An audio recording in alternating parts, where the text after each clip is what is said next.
Hola a todos, mi nombre es Roberto Rigobón. Este es un webinar que está coorganizado con la Universidad de Chile y MIT. Le quiero dar las gracias a José de Gregorio por toda la colaboración que hemos hecho para tener este webinar. Eh, eh, eh, José de Gregorio va a hacer la presentación de Carmen, así que déjeme dar solamente algunas instrucciones de cómo vamos a manejar la parte del webinar. En la parte de abajo de ustedes tienen unas instrucciones para hacer las preguntas Q y A. Nosotros vamos a estar monitoreando tanto el chat como las preguntas. Y lo que vamos a hacer es tratar de tener una conversación con Carmen y vamos a, de alguna manera, seleccionar algunas de las preguntas que están ahí y tanto José Gregorio como yo le vamos a estar haciendo esas preguntas a Carmen después que ella haya hecho su presentación. Es muy importante, no vamos a poder responder todas las preguntas, pero vamos a estar leyéndolas y vamos a estar escogiendo. O sea que de alguna forma José y yo vamos a escoger cuáles son las preguntas. Otra vez quiero darle las gracias a la Universidad de Chile y a la gente de MIT, a Jacqueline Taylor y Lee Ullman, por organizar todos los aspectos para que podamos tener este webinar.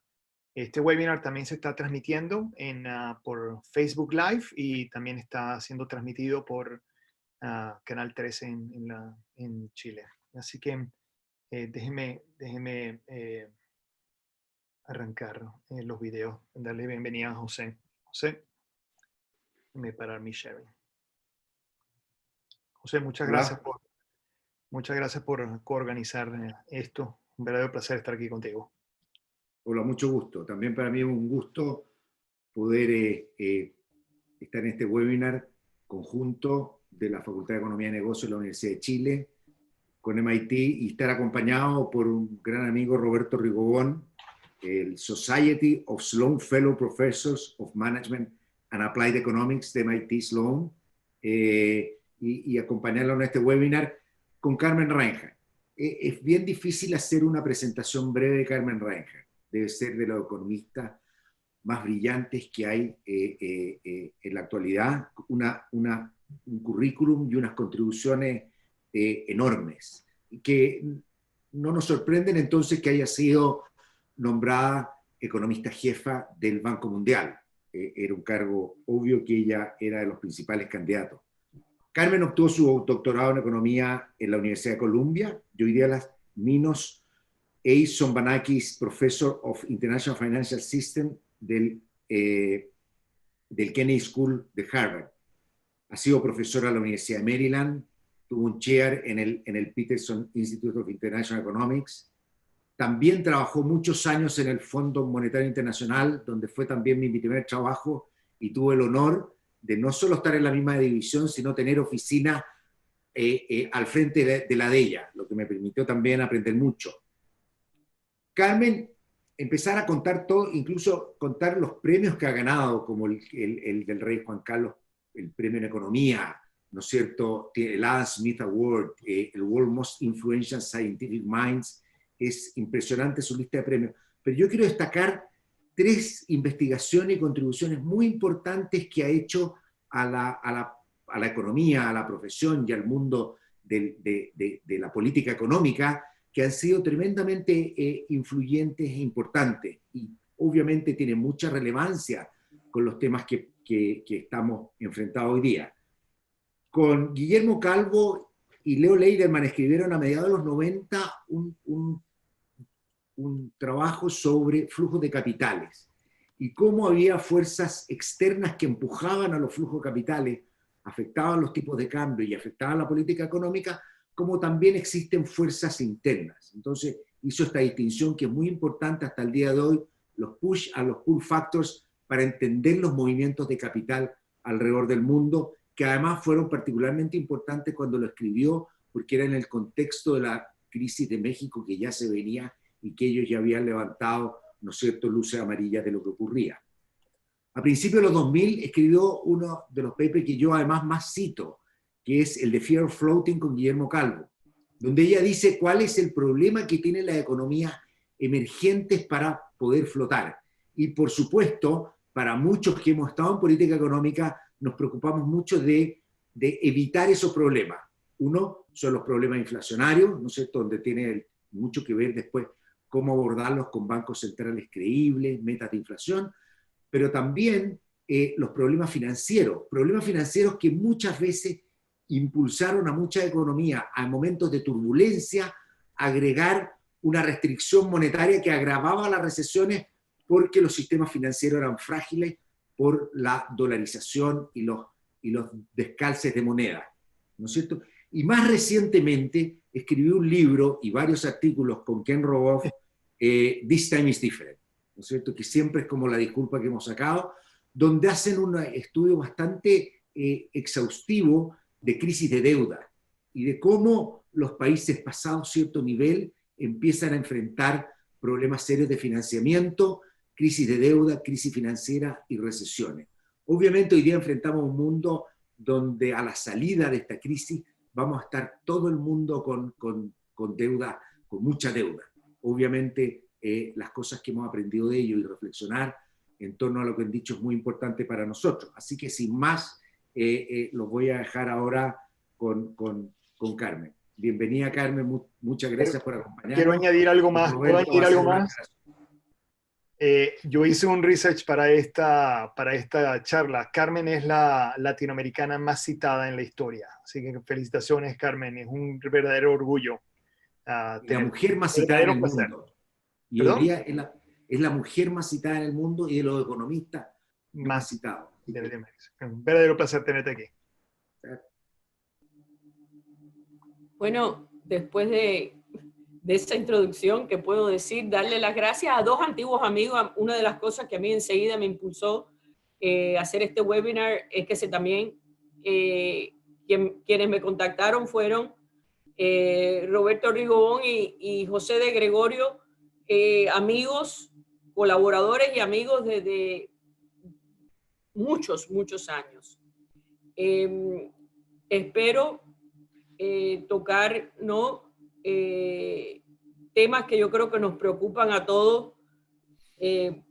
Voy a tratar también de al mismo tiempo ser breve, porque si uno habla de todos los retos que hay ahora, uno puede estar hablando horas y horas, pero para dejar tiempo también a las preguntas y a más interacción. Yo nada más que tengo algunas gráficas que quiero mostrar para ilustrar la magnitud del problema, pero la primera pregunta que quisiera contestar es, a mí, pues, desde que ha empezado todos estos problemas globales de la pandemia, es si esta vez es distinto. Y sí, esta vez es distinto. Una de las primeras cosas que hay que recordar es que esto no comenzó como una crisis cambiaria, no comenzó como una crisis bancaria a la 2008-2009, no comenzó como una crisis de deuda, comenzó como una pandemia. Y lo que es novedoso no es la pandemia. Nosotros, la historia humana está llena, desgraciadamente, de pandemias. Pero lo que también es muy novedoso ha sido la respuesta de tratar de evitar el contagio y la pérdida de vidas que ha llevado a un cerrón de actividad económica sincronizado global que sí es bien distinto a lo que vimos en pasadas pandemias. Por ejemplo, si uno ve la gran pandemia del 1918, que por algunas estimaciones, las más conservadoras, resultó en alrededor de 50 millones de muertos globalmente, y para algunas estimaciones más recientes ese número llega a 100 millones. En esa pandemia, en el año 18, la economía de Estados Unidos, que ahora en este segundo trimestre, por ejemplo, las estimaciones son que el Producto Bruto va a caer un 40% o más, según las estimaciones. En el 1918, la economía de Estados Unidos creció un 9%. ¿Por qué? Porque estaba la Primera Guerra Mundial, porque no había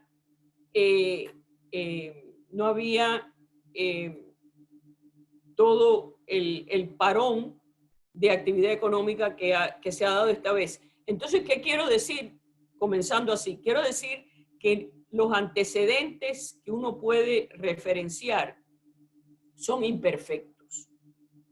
Entonces muchas de las referencias que voy a hacer con muchas limitaciones, y yo voy a hacer hincapié en esas limitaciones, va a ser con los años 30.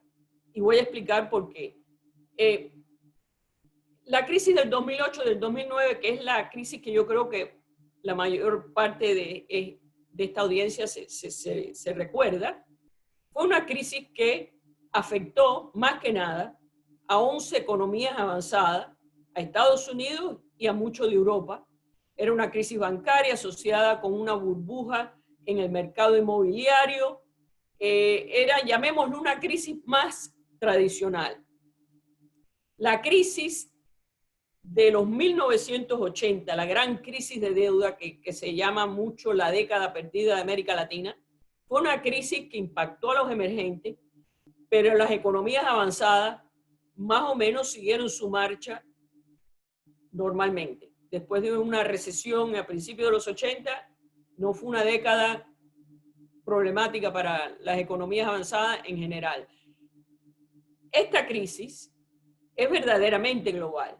Es decir, que no hay región, ni avanzados, ni pobres, ni intermedios que se están escapando de este gran shock. Y hay que regresar a los años 30 para ver una cosa comparable. En términos de lo global que es.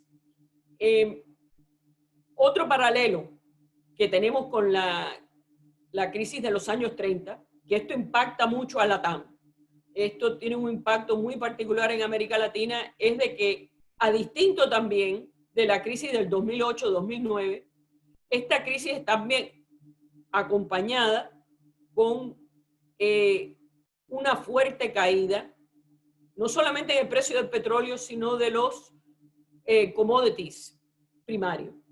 El 2008-2009, para contraste, fue una crisis donde, si bien Estados Unidos, Europa y Japón entraron en recesión, China, la segunda economía global más grande, estaba creciendo. El crecimiento promedio de China entre el 2003 y el 2013, nada más que se puede describir como espectacular. Era un crecimiento que era superior al 10%. Y eso tuvo un gran impulso, fue una locomotora para los emergentes.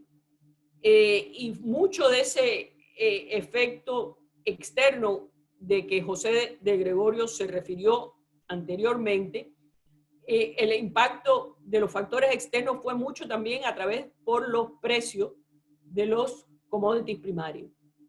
Y hoy día no solamente tenemos, como si no hubiese habido los problemas de COVID, ya no fueran suficientes, también tuvimos, como vimos todo el drama en el mercado de petróleo, la guerra entre Rusia y Arabia Saudita, que también ha hecho otro factor, y estoy muy de acuerdo con José, lo que mencionó del tema de volatilidad, que ha regresado con gran venganza, pero otro factor común con los años 30 es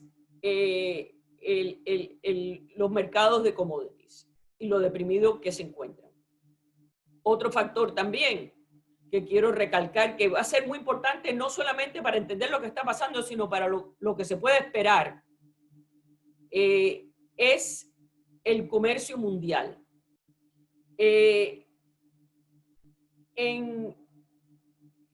Si uno piensa en así un panorama histórico, poco que esto lo tratamos Ken Rogoff y yo en nuestro libro, el mundo va por ciclos de globalización y desglobalización. A mediados de los 1800 más o menos,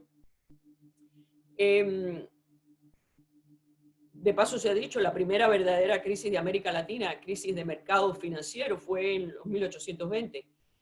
Pero a mediados de los 1800 comienza el proceso de integración global de los mercados de capital, de comercio, y ese auge a globalización llega a un pico a principios cuando estalla la Primera Guerra Mundial, y luego empieza el proceso gradual, primero, pero luego se aceleró mucho más, de desglobalización. Viene la depresión y viene todo el proteccionismo. Luego viene la Segunda Guerra Mundial y heredamos después de la Segunda Guerra Mundial el sistema de Bretton Woods, donde habían controles de capital, donde había un comercio que era nada más que una pequeña fracción de lo que había sido 50 años antes. Yo no digo que va a ocurrir una cosa tan dramática ahora con el COVID, pero esa es la dirección. Y en esa dirección de desglobalización comenzamos hace 10 años. El primer shock a globalización vino con la crisis en Europa, donde los países como de la periferia, Grecia, Irlanda, Portugal, España, se vieron que tenían financiamiento externo que era mucho más limitado y no podían financiar sus cuentas corrientes, y empieza ahí un proceso de la caída en comercio que se viene dando. Para ponerle números al tema, el crecimiento en comercio, en el volumen de comercio global, entre los 10 años, es decir, terminando en el 2007, en la crisis financiera, era alrededor de 6%, un crecimiento en el volumen de comercio de 6%. En la última década ha sido menos de la mitad, es decir, 2,5%. Un tema que yo quiero dejar, que es un tema importante en entender los impactos de COVID, las secuelas de COVID, es que este también es un shock, no solamente un enorme shock a la demanda agregada, pero también es un shock a la oferta. Y eso puede llevar, que es lo que yo espero, a otra ola de desglobalización siguiendo de esto. Porque todos los canales que se habían establecido de comercio se han visto en distintas formas impactados por todos los cierres de economía, por el impacto que ha tenido en el comercio internacional en general, y también el impacto que esto ha tenido generando, yo diría, alimentando una percepción de que los países tienen que depender en sí mucho más que antes. Es decir, en vez de mirar hacia afuera, yo creo que esto va a dejar una percepción de que muchas políticas van a mirar más hacia adentro. Así que, como plantearlo en términos de los paralelos con los años 30, he mencionado el hecho que es global, el hecho que están impactados los mercados de commodities, el hecho que es asociado con desglobalización, y también quisiera empezar a hablar un poquito de los temas de qué está pasando también con los mercados financieros y cómo impactan a la TAM en todo esto. Yo creo que América Latina desafortunadamente va a ser una región muy impactada por mucho tiempo por esta pandemia. No solamente por el tema que mencionó José de que deja el tema de vulnerabilidad de más altas deudas, yo creo que eso va a ser bien global,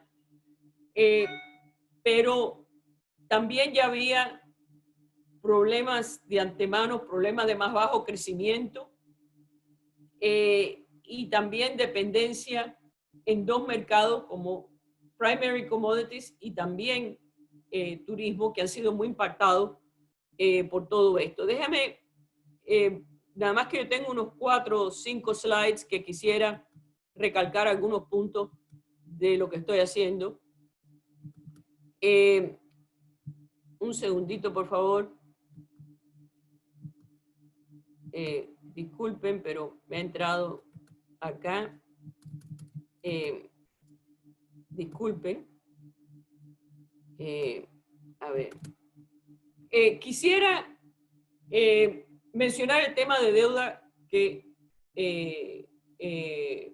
José ya comentó. En los países emergentes, este le da un perfil. 45 países emergentes, ahí están prácticamente, la mayoría de los latinoamericanos están en esta gráfica. Este es un pantallazo que muestra, ¿no? Marca los periodos antes de grandes crisis de deuda. Y uno que no fue una crisis de deuda, y yo quiero hablar también de por qué no fue una crisis de deuda. Pero los periodos marcados de antes de crisis de deuda es como mencioné,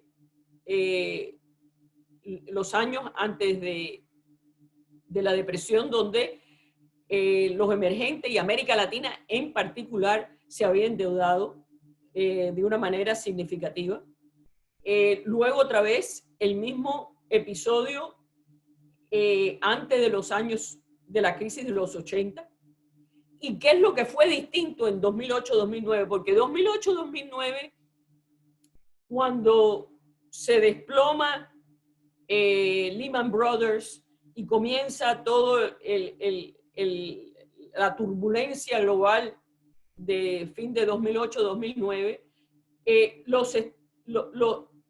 como dije anteriormente, los países avanzados tenían un problema, pero los emergentes estaban, lo que yo no sé decirlo así en castellano, pero estaban lean and mean.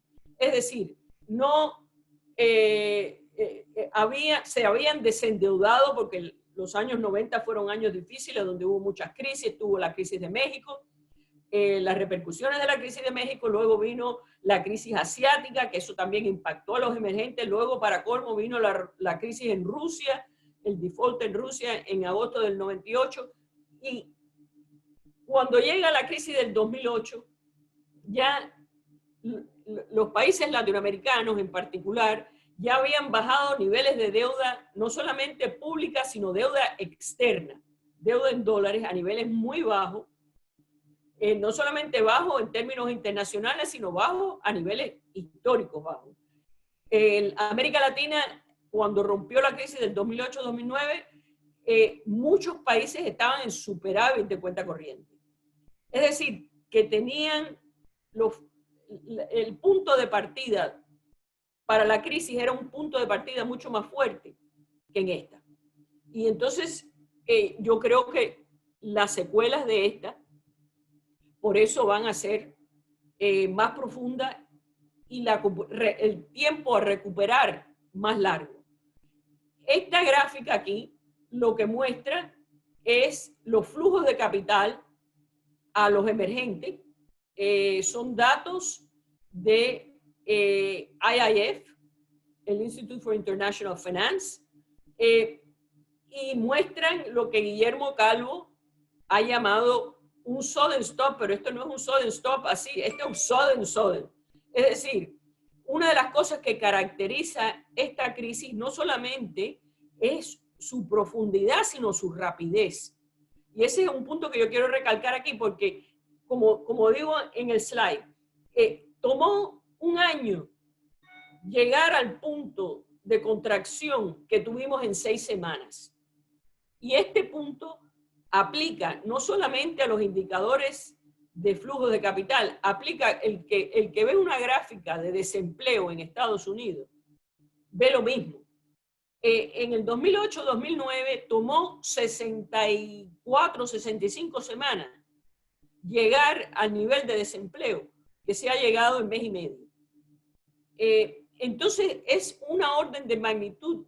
No es que quiera deliberadamente dejarlos deprimidos, pero hay que reconocer que es una orden de magnitud que yo creo que va a tener muchas cicatrices. Incluso yo personalmente espero que aún con sistemas bancarios que no tenían excesos típicos que se ven antes de las crisis bancarias, yo creo que los sistemas bancarios en la región y fuera de la región también, incluyendo Estados Unidos, van a ser muy impactados, porque yo creo que el tema de morosidad, el tema de préstamos que no se van a poder recuperar, porque tanto hogares como negocios van a no tener capacidad de repago. Eso es algo que yo llevo recalcando. El que le interesa ver, yo hice a mediados de marzo hice un Project Syndicate corto que se titulaba This Time is Truly Different, donde también hago mucho hincapié en estos temas de insolvencia. Es decir, que los problemas de solvencia no solamente son problemas al nivel de gobierno, sino problemas también corporativos, gobiernos. Y lo que uno ve históricamente es que lo que comienza como deuda privada termina siendo luego deuda pública también.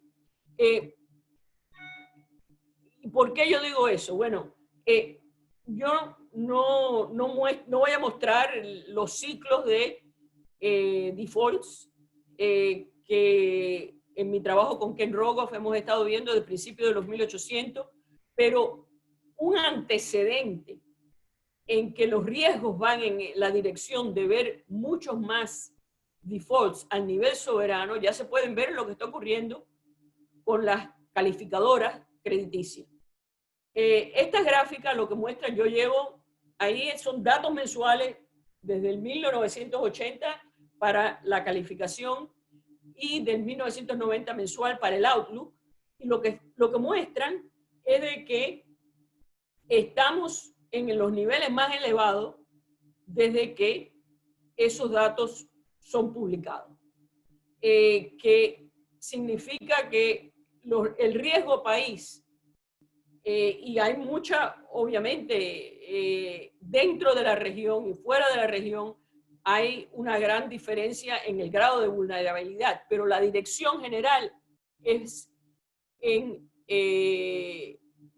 que aún para los mejores casos, los países que han tenido fundamentales más robustos, como Chile, como Perú, los problemas de acceso al mercado de capital, vamos a entrar en un periodo mucho más difícil. Este punto lo quiero recalcar también con esta gráfica.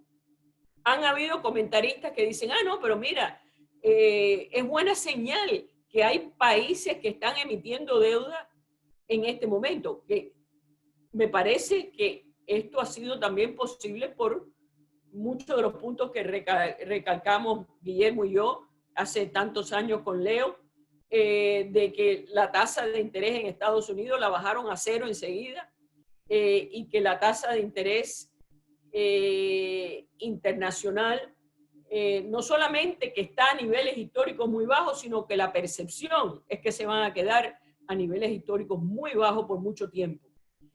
Pero el punto que yo hago con esta gráfica es que, ojo, con solamente mirar el ENVI o el spread entre los bonos de los mercados emergentes y la tasa de los bonos de tesoro.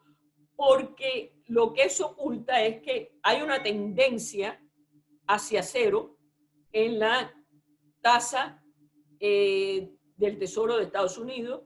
Entonces, el spread hoy día, comparar el spread hoy día con lo que era en los años 90, no hay comparación. Si uno ve el ratio de las dos cosas, se da cuenta lo costoso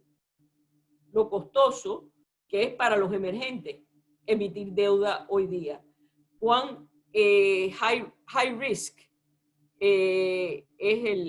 son percibidos. Yo quiero concluir también con un tema de arquitectura financiera, por llamarlo así. Parte de el problema que van a enfrentar la mayoría de los países de América Latina, es que estamos en un momento donde no hay un banco central global. El Fondo, el Banco Mundial, las multilaterales han hecho lo habido y por haber para dar crédito nuevo rápido, en una manera que ha roto récords desde que esas instituciones han sido creadas. Pero lo que nosotros observamos en el mercado de capitales, el universo de los mercados de high yield, es donde caen todos los bonos de los emergentes, ha recibido gran apoyo por el Federal Reserve, es decir, el Fed ha establecido facilities para dar crédito a bonos de alto riesgo corporativos de Estados Unidos. El ECB ha hecho lo mismo, el Banco de Japón ha hecho lo mismo, ha establecido también mecanismos para darle crédito a el mercado subsoberano de Estados Unidos, para darle crédito a los bancos a que cubran sus préstamos riesgosos. A principios de mayo, el G20, el G20, hizo un moratorio temporario de 6 meses para los 76 países más pobres, los países del AIDA, y ahí entran muy pocos de los países de la TAM, muy pocos. La región, así como región más que participa más en los AIDA es África, pero la TAM muy poco. Entonces, el buscar mecanismos de cómo darle apoyo a los emergentes, yo creo que es un gran tema de arquitectura financiera, un reto mirando hacia adelante, cómo se puede ayudar a estos países en una manera, no se puede decir paralela, porque ni el Fondo, ni el Banco Mundial, ni ninguno de los multilaterales pueden imprimir dólares, pero cómo buscar manera de darle apoyo a ese mercado que se ha quedado fuera. Quiero concluir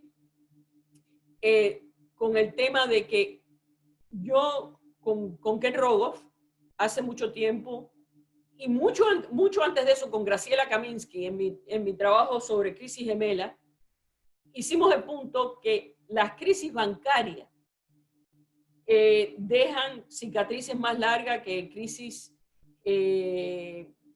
una crisis las crisis bancarias tienen más impacto que las crisis cambiarias, que se pueden superar más rápido. Y las secuelas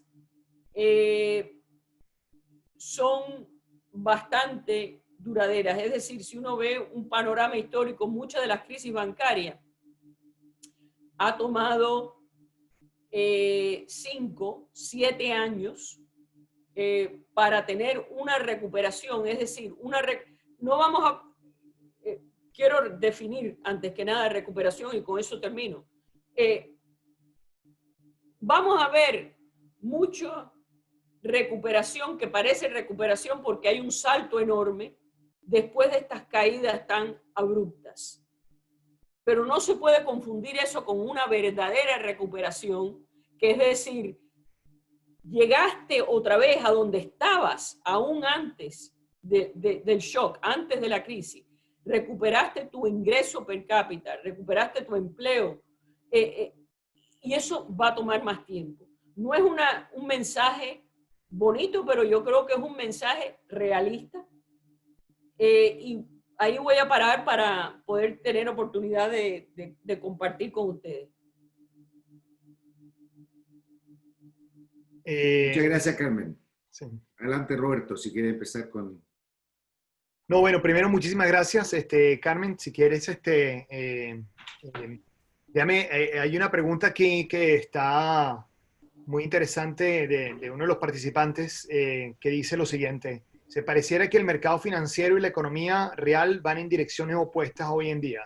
¿qué considera que es el motivo por lo cual esto está ocurriendo, de alguna manera? O sea, sí, raro es el día que yo no me levanto y le pregunto a Vince, mi esposo, y Vince me hace la misma pregunta a mí, ¿por qué el mercado, en particular la bolsa en Estados Unidos,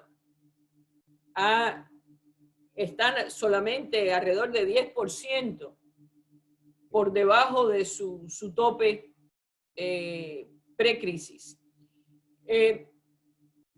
Yo no voy a comentar que tengo todas las respuestas, voy a ofrecer algo que creo que es una respuesta incompleta, pero voy a ofrecer, número uno, yo creo que está la percepción que mencioné antes, que el perfil de lo que se espera en términos de tasa y de interés ha cambiado drásticamente desde antes de la crisis a después. Acuérdense que cuando comenzó la pandemia, Estados Unidos tenía un nivel de desempleo que era el más bajo desde los años 60. Es decir, que por cualquier medida más o menos estaba cerca de empleo de capacidad. Y lo que ha ocurrido es que de allá para acá, bueno, en aquel entonces la expectativa era que si la Fed iba a cambiar su política, iba a ser aumento, de aumentar la tasa de interés y apretar la política monetaria, y ahora la percepción es completamente lo opuesto. Y el Chairman Powell, en todos sus testimonios, siempre dicen, hacen hincapié en este punto, que la recuperación va a ser lenta, y por ende yo creo que está enviando muy claramente el mensaje que la tasa de interés en Estados Unidos va a estar súper baja por mucho tiempo. Ese es un factor, y eso obviamente es el perfil que descuenta los earnings futuros en él. Ahora, yo también creo que hay otros elementos, como por ejemplo las garantías del FED. Como mencioné antes, el FED ha abierto facilities que hace un año hubiesen sido inconcebibles. Muchas de las corporaciones que reciben apoyo a través de los facilities que mencioné son las mismas que están listed también en la bolsa. Entonces ahí hay un elemento de apoyo oficial, un elemento de bailout, como quieras llamarlo, que también es importante. Y otra, es muy, en mi opinión, yo creo que el mercado financiero, en particular el equity market, quizás no aprecie el tema de esta charla, que son cuán negativas pueden ser las secuelas en términos de la globalización, en términos de crecimiento, y no solamente crecimiento más inmediato, sino crecimiento de mediano plazo. Yo creo que también otro tema que no hemos mencionado, pero podemos discutir, es el tema de cómo todo esto también se puede traducir a otro tipo de problemas que, como estamos viendo en Estados Unidos, son tan importantes. El tema el problema social, porque este es un shock y una crisis sumamente recesiva. Es recesiva dentro de países y es recesiva a nivel internacional. Es decir, que yo creo que también lo que se está viendo con todas las protestas, con toda la violencia también, es algo que desafortunadamente yo creo que uno puede esperar en un ambiente donde el crecimiento sea más débil y la torta a dividir se ha hecho más pequeña. Creo que José... José, estás en mute. hay un par de, hay un montón de preguntas súper interesantes. Me voy a restringir a dos por ahora. La primera es toda esta discusión, harta gente, sobre la desglobalización. La desglobalización tiene varios componentes. Uno puede ser la desglobalización en el movimiento de factores. Menos personas, ¿no es cierto?, que van a estar, menos migración. Otra posibilidad también es menos movimiento de capitales. Pero dadas las bajas tasas de interés, uno piensa que va a haber un poquito de búsqueda de retorno de la abundancia de capitales que hay en la economía avanzada.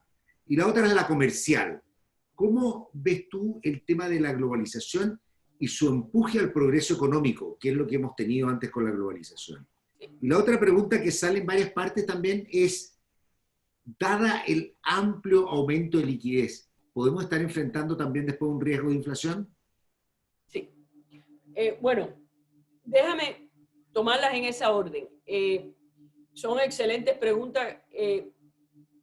Yo hice un trabajo mirando, se llama Bonos Soberanos desde Waterloo, que cubre más o menos 200 años con Christoph Trebesch y Josephine Meyer, donde precisamente toca el tema de la búsqueda de retornos, que es un factor constante a través de cientos de años.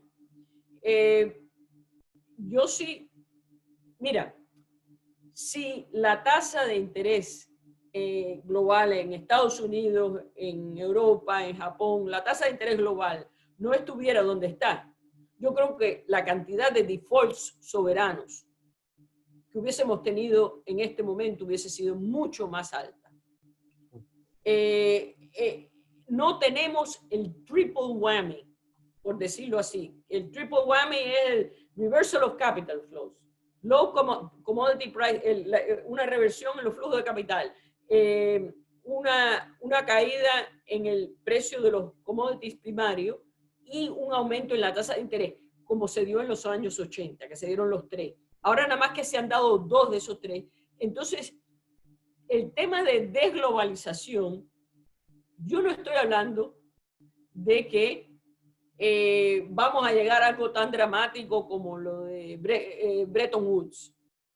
Pero sí lo que ocurre es de que a medida que más países enfrentan problemas de deuda, a esos países se les cierra el mercado de capital. Es decir, que no va a parar el search for yield, la búsqueda de retornos, que de paso se ha dicho, según el trabajo que mencioné anteriormente, esa prima de riesgo es alrededor de 3% anual. Es decir, que si aún ajustando por los haircuts de deuda y todo eso, hay un retorno atractivo en los emergentes. Es decir, que yo no espero que vamos a estar en una situación no tan extrema que es un parón total, pero sí, por un lado, José, también está, yo creo que te digo, esta tendencia de que, ¿cómo se dice self-sufficiency en castellano? Autosuficiente. Autosuficiente. Ok, en temas de alimento, en temas de medicina. Entonces, yo creo que ese auge al comercio internacional, que es el otro lado de la cuenta corriente, por el lado de los flujos de capital, va en la otra dirección. No, si a mí me preguntan al mediano o largo plazo, el invertir en mercados, en deuda de mercados emergentes, digo que, bueno, al mediano o largo plazo, obviamente, ofrecen los retornos como otros high yield, otros instrumentos high yield, como los corporativos. Pero sí creo que va a haber un periodo donde ese mercado va a ser azotado por más volatilidad, sobre todo a medida que hay más crisis de deuda manifestándose, aunque comiencen por países que no son sistémicos, por decirlo así, va acumulándose. En términos de inflación, me encanta que me pregunten de inflación. Yo llevo hablando de esto y escribiendo sobre el tema. Este es un shock, como mencioné, un shock de oferta grande. Y una de las cosas que estos shocks grandes generan también grandes cambios en precios relativos. Y lo que estamos viendo en Estados Unidos, estuve conversando incluso con Alberto Cavallo, Roberto y su equipo, y como lo habíamos conversado nosotros también, esto se está dando en distintos niveles en distintos países, pero ha habido un tremendo aumento en el precio relativo de alimentos, que es un componente significativo de Consumer Price Index y más significativo para los países emergentes donde el peso en la canasta es mayor y para los países más pobres mayor todavía. Pero yo creo que el impacto de no cambiar de dirección en supply chains, toda la tensión entre China y Estados Unidos, todo eso, los impactos de los shocks a la oferta agregada, yo creo que van a contribuir a un ambiente de más inflación. Es decir, que después que pase el shock inicial del colapso en el precio del petróleo, y el más dramático, en el precio del petróleo, el colapso en la demanda agregada de COVID, yo creo que el hecho que se ha descarrilado la parte de la oferta agregada mundial puede traducirse en una manera distinta a los años 70, pero puede traducirse a un problema de mayor tendencia a inflación que lo que se espera en este momento. Muchas gracias. Una pregunta relacionada con eso y el intercambio internacional es que gente ha argumentado que va a haber más desglobalización, pero que va a haber más globalización regional. O sea, que va a haber más intercambio comercial entre los países europeos, más intercambio de repente entre los países asiáticos, o sea, como más polarización del intercambio. ¿Tú piensas que eso es una posibilidad real? Y si es así, ¿tú ves que Latinoamérica tenga las instituciones para que nosotros podamos, las instituciones y la infraestructura para que tengamos más intercambio entre nosotros? Bueno, yo creo que eso va a variar mucho, y no estoy evadiendo tu pregunta, yo creo que va a variar mucho dependiendo en la región. Déjame comenzar más lejos de América Latina y luego moverme hacia América Latina. Pero en Europa las señales de mayor integración van en la dirección opuesta. En este momento, durante la gran pandemia de COVID, han habido introducción dentro del Eurozone, dentro del EU, de restricciones comerciales que han sido, vaya, uno no hubiese pensado en eso, en ese tipo de respuesta de política. En la más integrada, llamemos, del grupo de países, como el Eurozone. Está la tendencia también en las fricciones entre el norte y el sur de Europa, que yo creo que también eso es otro problema que no quiero en este momento porque es un problema largo de discutir, pero están ahí. En el Asia, que son países más integrados, más orientados hacia afuera, yo lo veo, es donde más yo veo que sea posible, porque son países que su estructura ha sido muy orientada hacia el exterior. Quizás Chile un poco más en esa dirección también, pero mucho del core de América Latina, sacando a México, que es la integración con Estados Unidos, el core de América Latina todavía comparativamente bastante cerrado. Claro. Sobre todo cuando uno lo compara con Asia o Europa o el North American, ¿no? Sería algo positivo si por lo menos uno ve que si bien la globalización a través de regiones es algo menor, de que sea compensada algo al nivel regional, pero en América Latina, no sé, no ha habido mucho precedente de así a nivel agregado de la región, de tener esa orientación hacia afuera. Carmen, un par de cosas respecto del rol que tú mencionaste de las instituciones financieras internacionales. Yo creo que hay dos cosas que son importantes en esta crisis.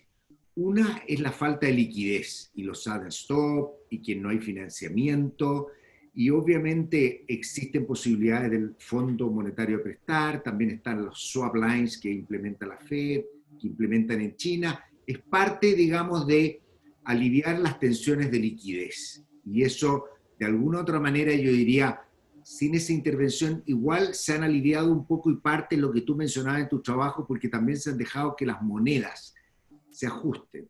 Pero hay un problema más grave y en eso me gustaría saber qué piensas tú respecto del rol de las instituciones financieras internacionales. Es que más que financiamiento para periodos breves de liquidez, hay un gran problema en muchos países, y tú lo mostrabas incluso con las diferencias en yield, para muchos países. Hay algunos que nos salvamos en Chile, algunos pocos países de la región, ¿no es cierto? Pero de acceso al mercado financiero internacional. No existe un prestamista para financiamiento de expansiones fiscales que son muy necesarias para mantener vivas las economías durante este periodo. ¿Hay algún rol que pueden hacer las economías internacionales? Y la segunda, que es relacionada y tiene que ver con esto de la extensión de la crisis. Que también aquí siempre preguntan qué letra va a tener la crisis. ¿No es cierto? La salida B, una U, una W.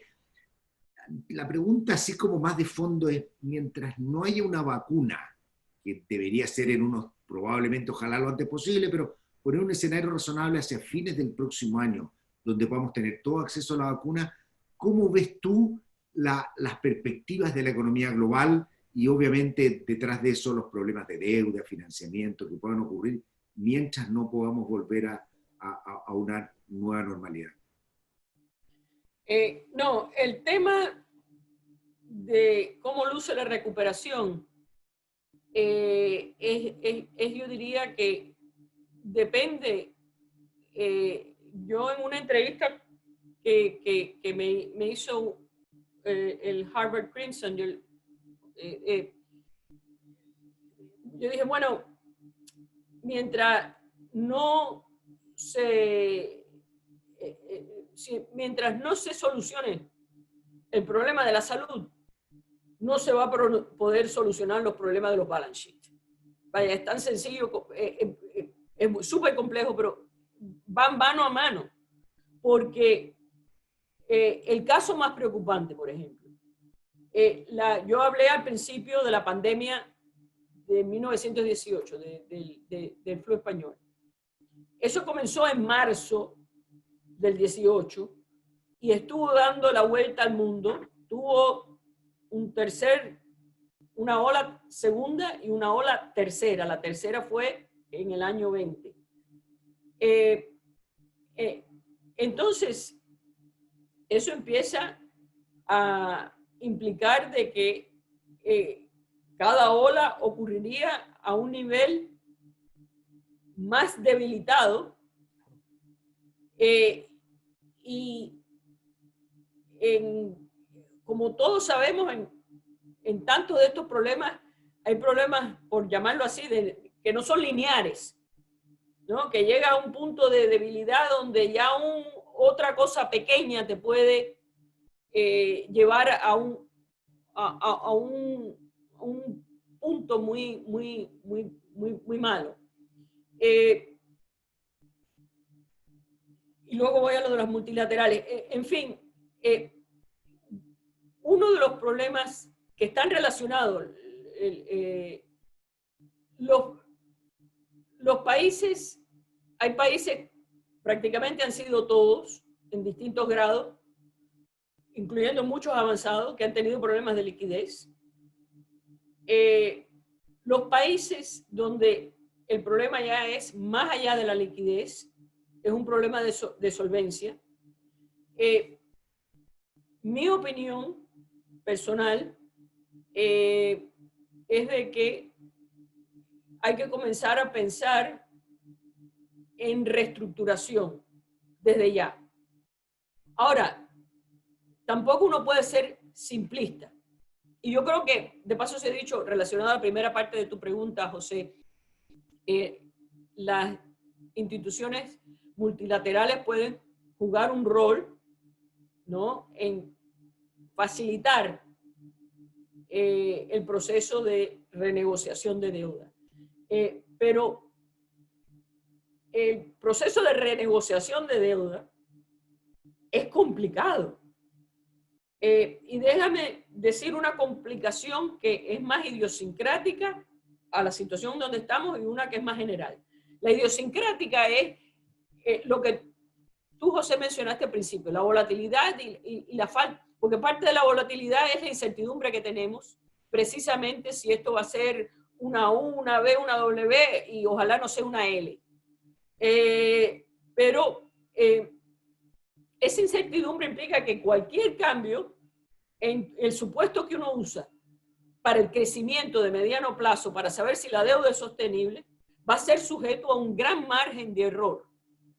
Es decir, empezar a hacer ejercicio de sostenibilidad de deuda, hay que tomarlo como un punto de partida, pero uno con gran incertidumbre. Eso es bastante idiosincrático, diría yo, a la situación de la alta varianza que se da ahora, porque cuando sale el World Trade Organization y dice, bueno, en el 2020 el comercio global puede caer entre 13% y 32%, ya da ahí una orden de magnitud de la poca precisión que tenemos para hacer cualquier proyección, no solamente en el 2020, sino más allá, como se necesita en cualquier ejercicio de sostenibilidad de deuda.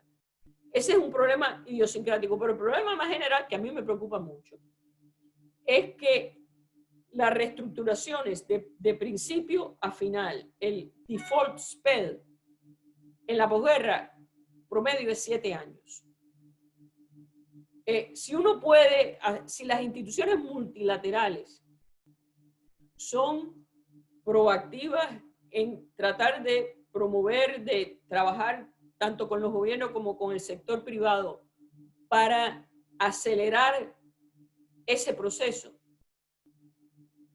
ya sería un logro, porque las reestructuraciones promedio en la posguerra, no solamente que de comienzo a final duran alrededor de 7 años, muchas duran obviamente mucho más, sino que a veces toman 2, 3, 4 reestructuraciones para llegar al punto donde verdad se ataca el problema de la deuda.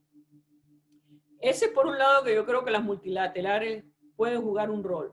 Más allá de eso, yo creo que, y esto yo lo he planteado también en mi Project Syndicate, que este es un momento para pensar en otras formas de apoyo. ¿Cuánto es factible, dado que el Fondo y el Banco Mundial y todas las instituciones estas no tienen la capacidad de hacer las cosas que hace el Fed, porque no pueden imprimir dólares? Hay capital constraints, pero pensar en quizás facilidades más permanentes que den apoyo al mercado de deuda, ¿no? Como lo que se ha hecho para las corporativas de los emergentes. Porque, como mostré en mi esquema, los países que no son AIDA, que son muchos, en casi toda la región, en este momento no tienen un facility parecido, comparable, que pueda dar apoyo. Y obviamente eso habría que tratar, porque como dice el dicho, ¿no? The devil is in the details, ¿no? De que hay que ver cuánto es deuda de bonos y cuánto es deuda de préstamos y cómo se manejan el convertir los préstamos en securities y todo ese tipo de... Pero yo creo que esa es otra área donde pueden jugar un rol. Otro rol que yo creo que va a ser necesario es, y relacionado a la reestructuración de la deuda, pero esta vez no me refiero a la deuda pública, me refiero a deuda privada. Si de verdad mi expectativa de que esta crisis va a cementar problemas bancarios que no estaban ahí antes, todo el tema de cómo se puede reestructurar la deuda privada sería importante. Sería muy importante porque uno no quiere el caso europeo de la última década donde los préstamos se quedaron ahí en el balance de los bancos y eso deprime la actividad económica porque limita la capacidad para crédito nuevo. Bueno, Carmen, ya es la una, te quería decir que hubo 900, más de 900 personas en el webinar y tenemos más de 100 preguntas. Muchísimas gracias por este tiempo. Te quiero pedir disculpas a todas las personas, es imposible resumir 100 preguntas, creo que José y yo hicimos lo imposible por tratar de resumirlas y queremos darte muchísimas gracias por haberte unido a nosotros. Sé que estamos muy orgullosos de tener un latinoamericano como el Chief Economist del Banco Mundial y además una gran amiga. Puedes contar con nosotros para cualquier cosa que necesites. José. Bueno, un placer estar también, no solamente con todos ustedes, a pesar que no los puedo ver, pero con mis antiguos amigos de siempre, José y Roberto. Muchas gracias, Carmen. Me sumo a los agradecimientos de Roberto, muy orgulloso de ser tu amigo también, por tanto tiempo, haber escrito algo juntos incluso, y creo que nos ha dejado mucho para pensar. Hay decenas de preguntas que no podemos abordar, pero yo creo que tu reflexión obviamente nos ayuda mucho a pensar y a poder ir viendo cómo interpretamos y cómo vemos lo que está pasando, que es de una incertidumbre, de una gravedad que no estábamos acostumbrados a enfrentar, pero obviamente con las cosas que tú nos enseñas, que aprendemos de tu investigación, obviamente nos ayudan al menos a tener un mejor panorama.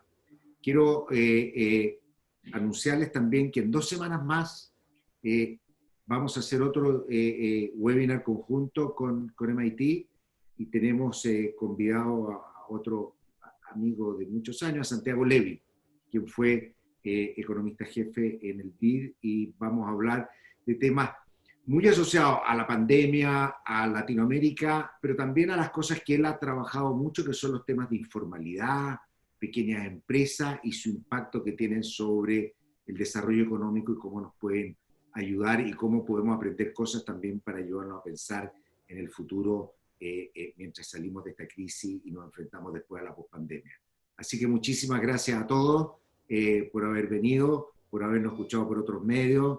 Esperamos que hayan disfrutado, al menos yo estoy seguro que Roberto y yo aprendimos una vez más mucho, Carmen. Muchísimas gracias, Carmen. Siempre aprendemos de Carmen un montón. Gracias, Carmen. Gracias a ustedes. Bueno, hasta luego. Hasta luego. Hasta luego.